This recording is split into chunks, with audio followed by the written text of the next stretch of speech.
자, 대형 이커머스에서 고객 상담원으로 일했던 분이 최근 기막힌 일을 연이어서 겪었다면서 저희한테 연락을 주셨습니다. 자, 이 모든 일의 발단, 지난 5월로 거슬러 가죠? 네, 맞습니다. 사건은 지난 5월에 시작이 되는데요. 일단 그 배경을 조금 더 설명해 드리면 제보자는 카드 회사와 이커머스 등의 고객센터에서 상담 업무를 약 3년 정도 했다고 합니다. 원청인 이커머스가 고객센터 업무를 한 하청업체에 두고 있었는데 이 제보자 이 하청업체에 소속이 돼서 약 3개월 정도 근무를 했던 때였습니다. 자, 지난 5월에 물건 배송이 늦다면서 한 고객이 항의를 합니다. 전화로 항의를 하는데요. 이게 바로 시작입니다. 왜 물건 배송이 되지 않느냐, 잔뜩 화가 나 있는 상태였는데요.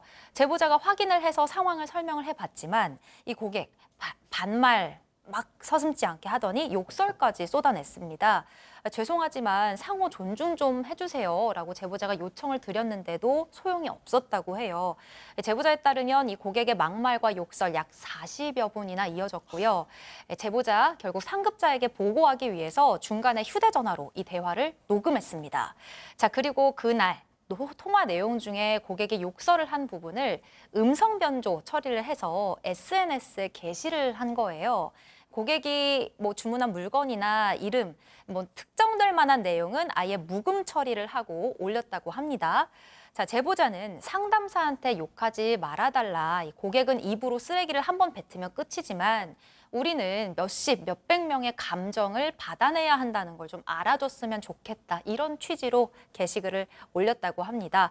검은 화면에 자막 없이 그렇게 게시글을 올렸다고 주장했습니다.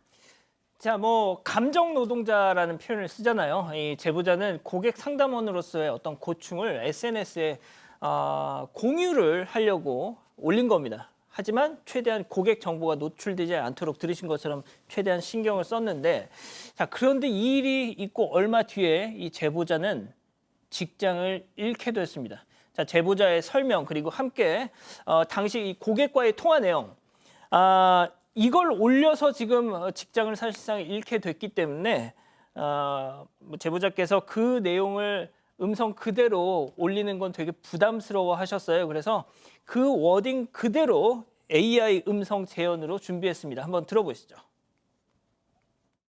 일단 처음부터 화가 나신 상태로 들어고 오셨고 자기 물건이 아직 안 왔다. 제가 검색을 해보니까 해외 배송이시더라고요. 해외 배송에 대해서 설명을 하는데 그때부터 욕을 하시더라고요. 처음에 1회 자제 요청을 드렸죠. 그랬는데도 안 멈추시길래 그때부터 녹음을 시작을 했습니다. 아니 한치 8일을 기다리게 해놓고 이제 와서 취소를 한다니. 나랑 상의도 없이 당신의 마음대로 하는 거야. 당신네들 이거 그 따위로 장사를 해먹고 잘 먹고 잘 사는 거야.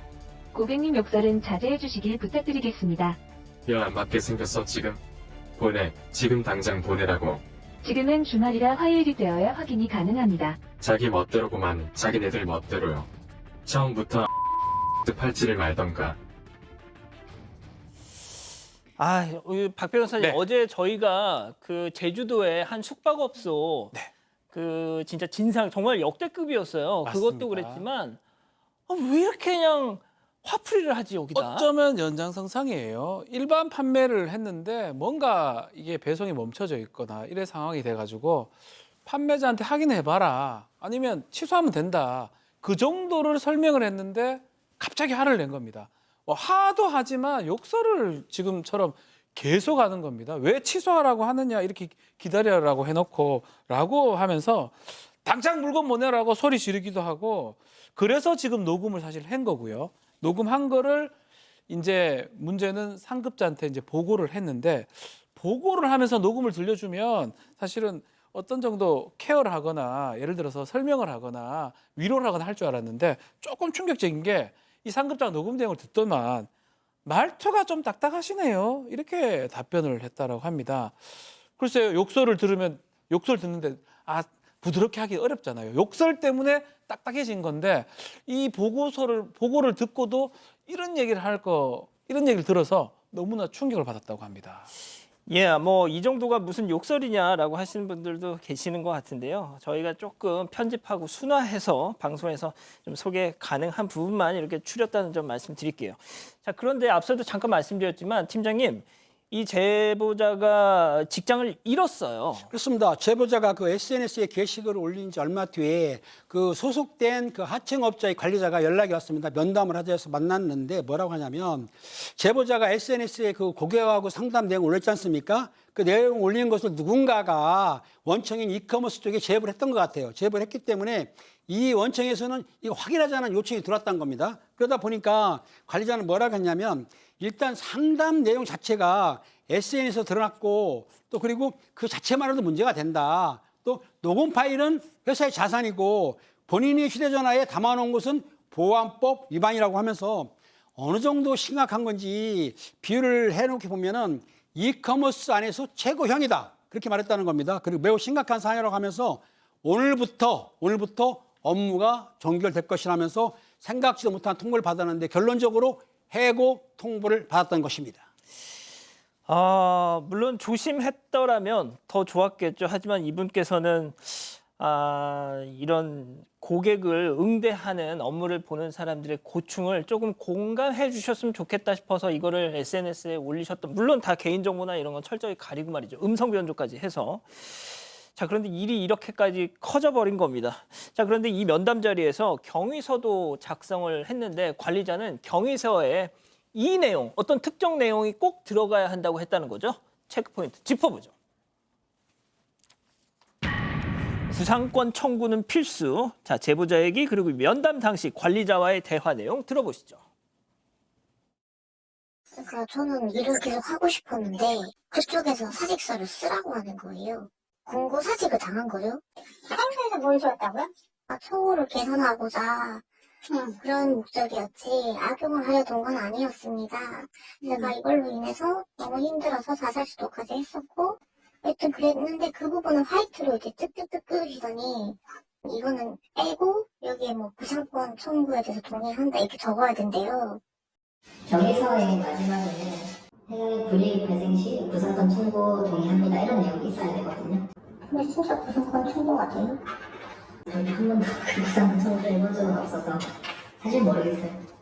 근데 일단 내용에는 필수적으로 들어가야 되는 거. 오늘 알아봐 주실 수 있어요? 구상권 청구하시는지.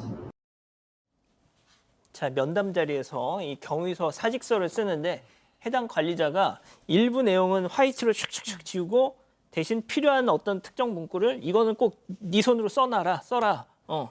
네, 그러니까 말 그대로 뭐 즉석에서 수정을 실시간으로 하는 거죠.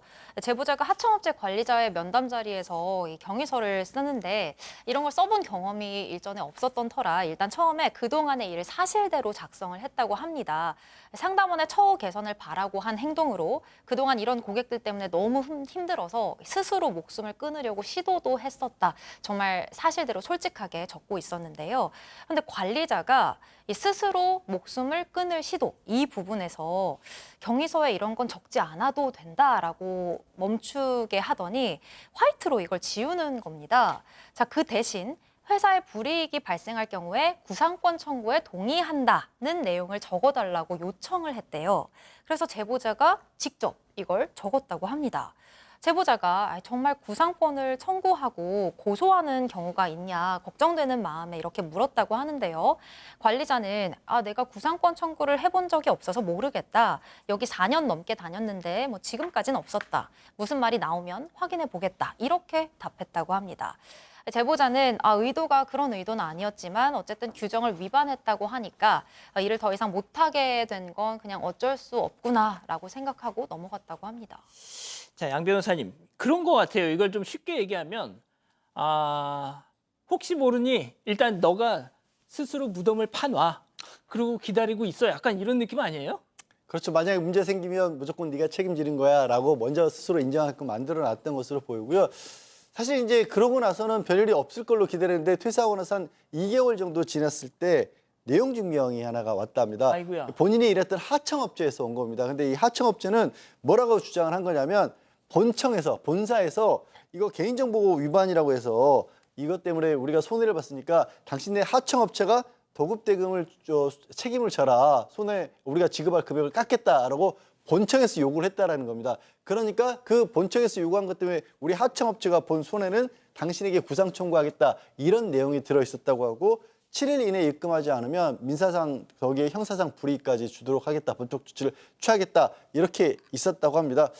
청구 금액이 한 540만 원 가까이 됐다라고 하는데 이 금액, 이 제보자분이 3개월가량 일한 금액보다 많은 액수였다고 합니다.